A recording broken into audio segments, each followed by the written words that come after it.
sanang magpaalam. Alis na lang ho ako ulit dito. Hindi ko na kayo guguluhin. Sana, Ashley, isip niya. Nung ginawa mo yung kasalanan mo. Nung trinaydor mo ang kakambal mo.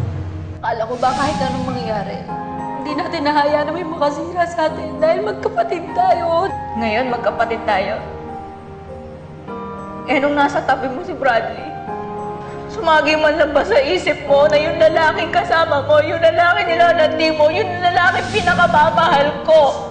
Kinausap ka man lang ba ng konsensya mo, Ashley, na hoy, may promise kang binitawan kay Diana, kaya wag na wag mo na siyang sasaktan. Hoy, Ashley, gumising ka sa katotohanan, magbago ka na. Wag mo na lolokohin ang kapatid mo dahil wala siyang ginawang masama sa'yo. Hindi ko pipilitin. Hindi kita pipilitin na patawarin mo ko, pero sana naman wag mo akong tanggalan ng karapatan na makasama si Mami dahil pamilya niya rin ako. Magpasalamat ka, tinanggap ka pa namin dito eh. Kahit pinatay na ng demonyo mo mga mahal tatay ko, dapat magsama kayo dalawa pares kayo demonyo! Tatay mo na! Tatay mo! Ayaw mo! Nakakaloya! Tama na! Tumigil na kayo!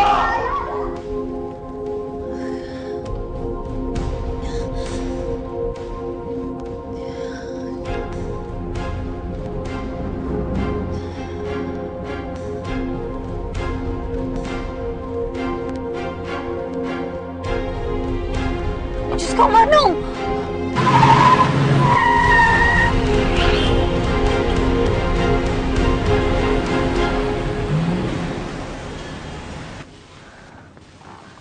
Muntik na tayo doon, ah.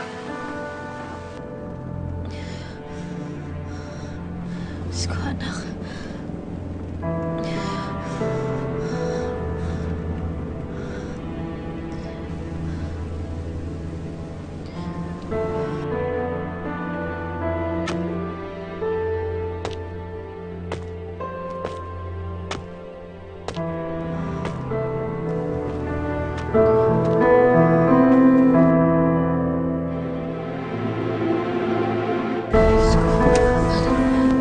Manong, umalis na tayo. Baka masamang tao to eh.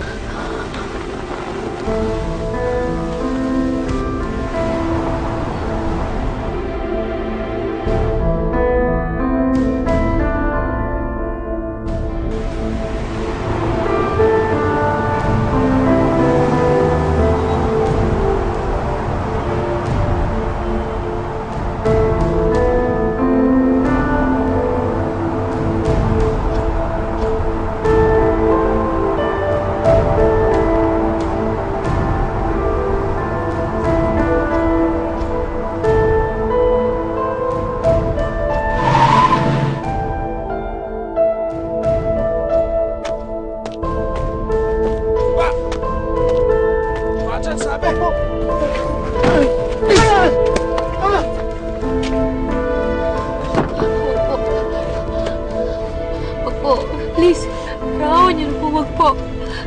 Sino pa kaya naman kailangan niyo sa akin? Sinasabi ko na nga ba, madali mo akong kalimutan, Ashley.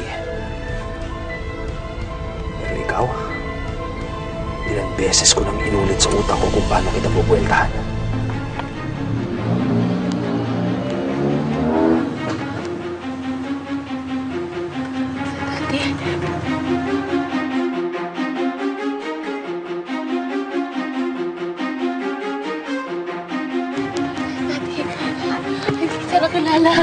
Diyan ka lang! Alam mo, hanggang ngayon hindi ka pa rin nagbabago, no? Magaling ka pa rin umarte. Kaya huwag ka na magdrama na masaya kang nakita mo ako. Dahil alam kong matagal mo na akong kinalimutan. Kung pinagawa man ako noon, Daddy, para yung sa kabubuti ng lahat. Hinaamin ko. Parang nakalimutan ko na lahat ng atraso mo kasi kailangan ko ng mahihinaan ngayon.